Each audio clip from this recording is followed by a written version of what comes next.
வணக்கம். ஈரோடு மாவட்டம் தாராபுரம் நெடுஞ்சாலையில் 28 கிலோமீட்டர் தொலைவில் உள்ளது சென்னிமலை.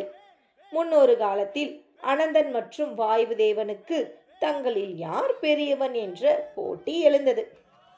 அனந்தன் மகாமேரு மலையை சுற்றி பிடித்து கொண்டார். வாயு பகவான் கடுமையான காற்று வீசி அனந்தன் பிடியில் இருந்து மேருமலையை காப்பாற்ற நினைத்தார். அப்போது மேருமலையின் சிகரம் உடைந்து பறந்து பூந்துரை நாட்டில் விழுந்தது. அதுவே சிவகிரி மலை, புஷ்பகிரி மலை, மகுடகிரி மலை மற்றும் சென்னிமலை என அழைக்கப்படுகிறது. சென்னிமலைக்கு அருகே கொடுமணல் என்ற கிராமத்தில் ஒரு பண்ணையக்காரர் வாழ்ந்து வந்தார். அவர் பண்ணையில் 100க்கு மேல் பசுக்கள் இருந்தன. அதில் ஒன்று காராம்பசு. தினமும் மாடுகள் மேயச் சென்றன. தினமும் காராம்பசு மற்றும் தன் மடியில் இருந்த பாலை ஒரு இடத்தில் தானாகவே கீழே சுரந்தது.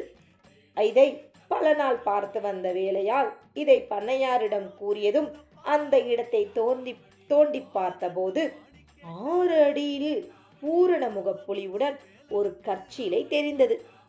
அதை ஆராய்ந்து பார்த்தபோது முருகன் சிலை இடுப்புக்கு மேல் சிலை நன்கு இருந்தது. இடுப்புக்கு கீழ் சரியான வேலைப்பாடு இன்றி கரடு முரடாக இருந்தது.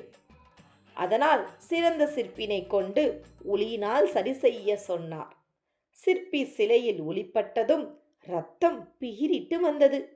இதை பார்த்த பண்ணையால் தன் தவற்றை உணர்ந்து முருகன் இப்படியே இருக்க நினைக்கிறார் என்று பக்கத்தில் உள்ள மலையில் ஒரு கோவில் அமைத்து முருகனை பிரதிஷ்டை செய்து அதுவே சென்னிமலை என்று வரலாறு கூறுகிறது. அடுத்த பதிவில் முருகனுக்காக சென்னிமலையில் மலையேறும் மாடு பற்றி காண்போம். நன்றி.